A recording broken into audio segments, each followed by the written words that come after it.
Hello, welcome to Living the Hobby Farm Dream. Today we're going to be talking about layer chickens and bringing them to your farm. What you'll need, first of all, is you'll need to buy your chicks. You can buy those usually locally if you have someone in your area who raises baby chicks. I've seen it on Craigslist. Also at your local feed store. We have a lot of feed stores around here that sell baby chicks in the fall and in the spring. And also you can get them online, and the two places that we've got the most baby chicks from online have been McMurray Hatchery and Cackle Hatchery. We both of those places, we've been happy with the quality of their chickens and the help that they give you. If you have any issues with any of your chicks or questions, you can get in touch with them and they're really good to help you with that. Some of the things that you will need if you're going to bring laying chicks to your house is, first of all, you're going to need a brooder. And what a brooder is, if you're new to raising chickens, it's an enclosed, secure home for your baby chicks. You need a heat lamp or an electric plate for their first 6 to 8 weeks of life, and it kind of simulates the mother hen and keeps them warm until they grow feathers and learn to regulate their own body heat. You'll also need to keep their brooder area about 95 degrees, and you can do that with the heat lamp. You'll need to get a heat lamp, and that's usually has a red bulb, which is supposed to be really good and safe for them. And you'll also need some chick feed, 20% protein to start with. You can lower it just a little bit as they get a little older, but we normally keep it about 20% for their chick feed, and it's a special kind for them. And then as they get older, you can get a growing type of chick feed. And something else that you'll need is some pine shavings to keep the bottom of the brooder dry. We in the past have used a water trough that we got at Tractor Supply, and we just put those shavings in the bottom there. We had to put little pieces of wood in there to put the water and the food on, just to keep the chickens from getting in those. We put a little wire top lid on the top of the water trough to keep any harm that might come to the chickens and keep them safe, but yet where there can be airflow into the brooder, and that worked really good for us. You would also have to change out the shavings every few days as they get older, and depending on how many chickens you have, you may have to clean it out more often. So we make sure that you clean that and keep it fresh for your animals. Especially with the water, you also need to clean that every day. Put fresh water in there, and they will eat more food as they get older. The brooder needs to be kept in a warm place. The place we keep our chicks when we first get them is in our garage, because it's a warm place where we can monitor the heat more, and they're protected inside the garage. Another thing you need to think about is a coop for your chickens when they get a little older. And the best thing to do with a coop is to get one that's 3 to 4 square feet per bird. And the bigger the better, because I guarantee you that you're going to want to get more chickens at some point, and so it's better to go a little bit larger. You need to have a coop and also a little run for them, depending on whether you're going to free range your chickens, if you have the space to do that, or if you're not going to, you need a little run so they have some room to move around. And the good thing about having more space with your chickens is it helps prevent pecking and picking on each other, and also disease. So go a little bit bigger if you can. As far as the heat lamp inside your little brooder, the best way to check if it's right for your chickens, if they're all huddled around the lamp, then that might mean it's a little too cold in there. If they're away from the lamp, then that might mean that it's getting too hot in there. That's why you need a big enough brooder so that they can get away from the lamp if they need to. At first, when you get your baby chicks, just let them kind of settle in for a few days. You can handle them occasionally, but you need to make sure that you're washing your hands or your children's hands when you're around the chickens, because they can give you salmonella, and so you need to make sure that you're always washing your hands when you're doing anything to do with poultry. At about 7 to 8 weeks, if the weather is really good, like where we live, our weather is pretty mild, so when it got to be in the 70s, around 75, then we would put them out in a wire pen, safe from predators, for a few hours each day to just get them used to the weather and used to just being outside, and they really, really enjoyed that. And that was, again, at about 7 or 8 weeks. And if you are going to have young children around the baby chicks, make sure that they're supervised at all times. because the babies can be injured without supervision, and they need to be taught, children, how to care for little animals and how to be gentle with them. So make sure that they are supervised. And again, after any handling of poultry, always wash your hands to make sure that you are not getting salmonella. And watch all your baby chicks and your chickens around dogs and other predators, and make sure that they're protected from harm as much as possible. Sometimes there's going to be an incident that happens. I know some of ours got over the fence and killed by the neighbor's dogs, which was just something that happens sometimes with chickens, but we need to try to prevent as much as we can from them being hurt. At 8 to 10 weeks, we placed our wire cage in our big coop that has kind of a run area. We placed it in there with the older chickens for a couple of weeks for them all to get used to each other. We still kept an eye on them to make sure everything was good with them, and that was really the best thing I think that we could do, is kind of slowly get them used to each other. Then after a certain time, after about 10 weeks, then we put them all out together with all the chickens. From there, they learn about the pecking order of the chickens in the flock, where they fit in with the flock, and when they're young, they're pretty much at the low end of the totem pole. But for the first few weeks, we just would make sure that they return to their coop at night. We have an automatic door that's solar operated, so we had to make sure that they got into the coop at night because our coop door goes down about 30 minutes after sunset. And most chickens in the evening will put themselves up anyway if they know where their coop or where their place is where they go to sleep at night. So they would put themselves in there, and so we just would count every night and make sure that the younger ones and all of them got in together. They usually follow what the other chickens do. We really enjoyed our laying hens, and they added a lot of fun and entertainment to our farm. When you have your coop, you need to make sure there are some nesting boxes in there, because that is something that they will go looking for as they get to be about 5 months old. They will start laying eggs. There are some bigger breeds like our Brahmas that were closer to 6 months old before they started laying eggs, but most chickens just on average start laying eggs about 5 months old. So you'll be watching for those eggs to come, and a lot of times the first few eggs are very small. We call them fairy eggs around here because they're really tiny, but that's just something mostly that happens when they're young chickens laying eggs, and as they get older, the eggs will get bigger. So don't worry too much about that. Occasionally you'll even have an egg that comes that has no shell or just has something weird going on with it, and that just means that you need to maybe find out why it's that way. Another thing that you need to have for your chickens as they get older is to make sure that you have oyster shells and also gravel or grit for your chickens, because they don't have teeth to chew, so they need that gravel or grit to help grind their food. And then the oyster shells will help with their eggs and making sure that they have protein and in their food. They'll start needing some laying hen food when they get old enough to start laying eggs, or even before, as their bodies are developing. So make sure that after you use the chick feed up until they're a little bit older, then you'll need to start having the regular laying feed, so that they will be, when they lay eggs, they'll have the nutrients that they need to lay beautiful, healthy eggs. When you first start getting your eggs, you will notice how beautiful and perfect the eggs are. You'll notice the golden yolks. Like when we go to fry eggs, we'll notice the golden yolks, how big they stand up compared to store-bought eggs.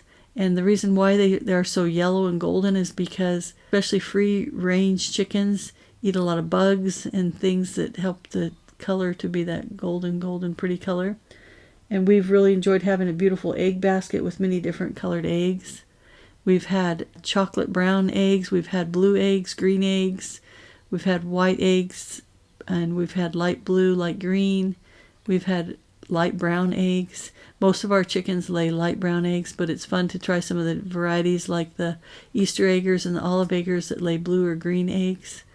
My aunt told me when she saw our chickens that she thought they were really beautiful, all the different colors, and she said that when she grew up on a farm, many years ago, she said all they pretty much had were white chickens and white eggs, occasionally maybe a brown egg.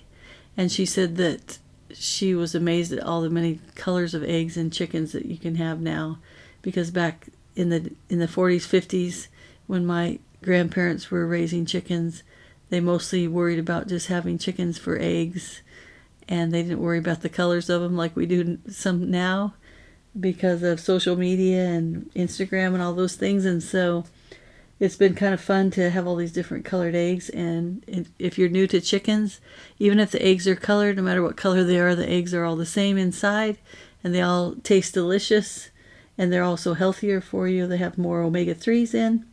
And so some of our favorite breeds that we've had, and the reason why they're our favorites is because we've had more experience with them, and they are friendly with our grandkids and with children that come to our farm. And those breeds that we like a lot are the Buff Orpingtons. Those are probably the very, very favorite as far as the children can pick them up. And they're friendly. They don't try to peck. They're always really sweet, and they're really good egg layers for a long period of time. Also, the Black Copper Marans, they lay the dark brown chocolate eggs, and so that's why we got those. And those are beautiful eggs too. They're really good layers. The New Hampshire Reds, they're very friendly. Then there's also the Brahmas, which are the big white with black on them chickens. And they're the ones that are a little bit older when they start laying, but they're very beautiful and with the feathers on their feet. And we've also enjoyed our Wyandottes, which we have had silver lace and golden lace, and they're super good egg layers and also beautiful hens.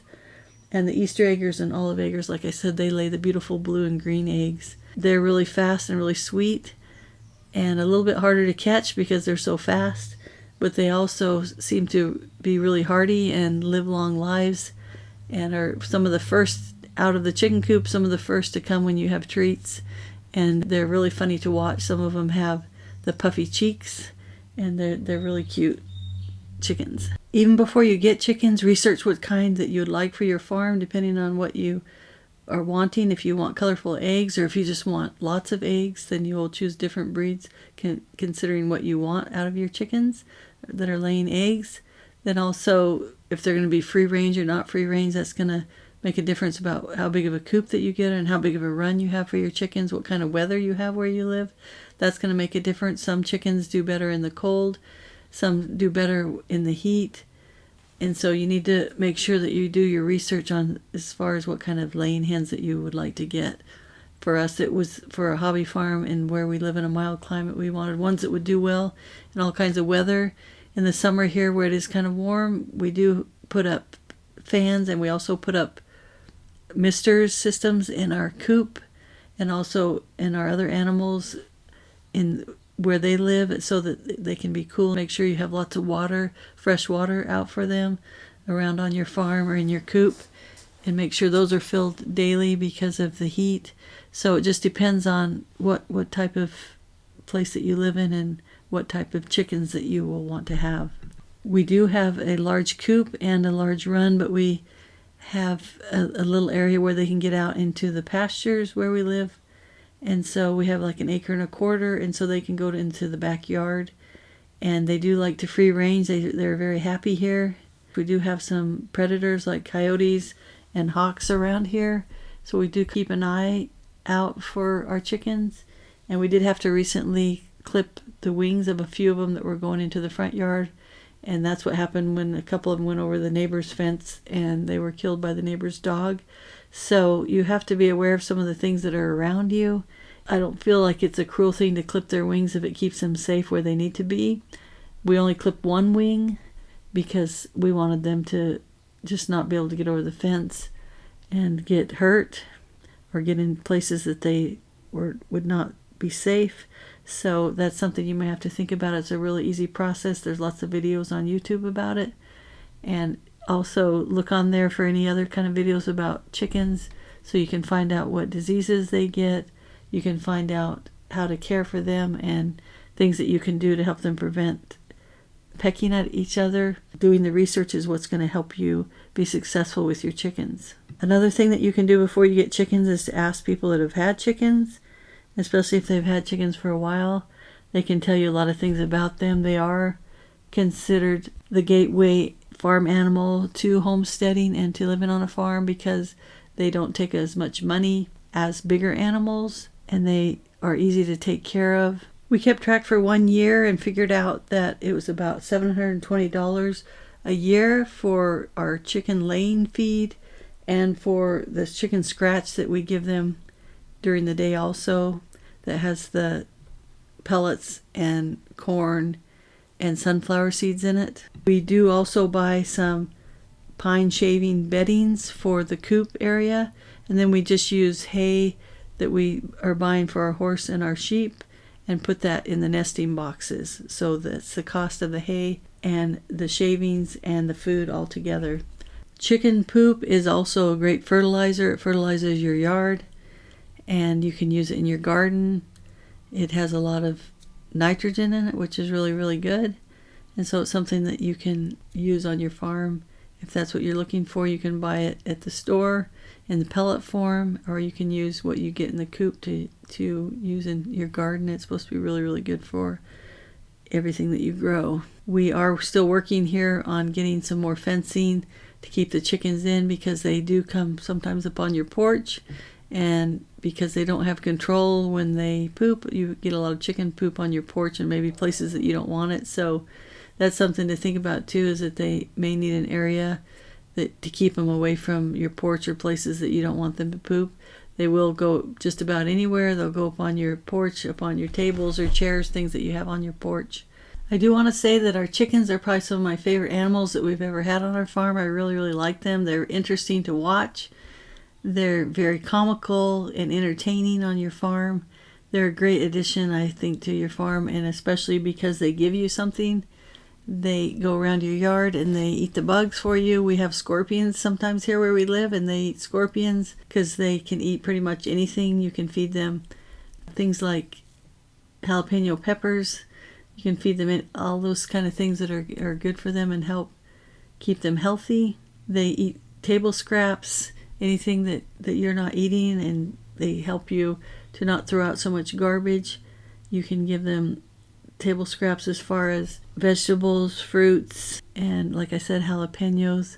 You can give them chili flakes because they don't, the heat is not hot to them when they eat it. You wouldn't give them rotten food, but you can give them things from out of your kitchen. And then after you give them the scraps, they make eggs, and so it's kind of a win-win. And if you look in the stores at the kind of eggs that you can buy at the store, and they're pale, and if you want fancy colored eggs, you're going to pay a lot of money for them. And there's been times when there's been egg shortages, and it's so nice to be able to go outside and have fresh eggs from your own chickens that you've raised, and you've known what they've eaten, and that they're free-ranging and healthy chickens. So we'd highly recommend that if you can get chickens, that you get those so that you can have your fresh eggs and enjoy having them. Even in most places, at least here where we live in Arizona, they will allow you to have 4 chickens in your backyard, even if you live in the city, but make sure that you check that it's okay for the ordinances where you live. As long as you don't have roosters, most cities don't allow roosters in your backyard, but you can have some chickens, and as long as they have what they need, they can be happy in pretty much anywhere. And I think you'll be really glad that you added chickens to your farm. And our next episode will be raising meat chickens and turkeys. We've done both of those. We've raised meat chickens 2 times and turkeys 1 time. And so we're going to talk a little bit about that, raising those and how it worked out for us, and if we would do it again. And we're hoping that you'll tune into that and find out a little bit more about meat birds, those 2 meat birds, chicken and turkeys, if that's something you're interested in doing. We hope that you'll tune into the next podcast. Thank you. See you then. And don't forget that we're doing this the 2nd and the 4th Tuesday of each month. Tune in next time to find out more about meat turkeys and meat chickens.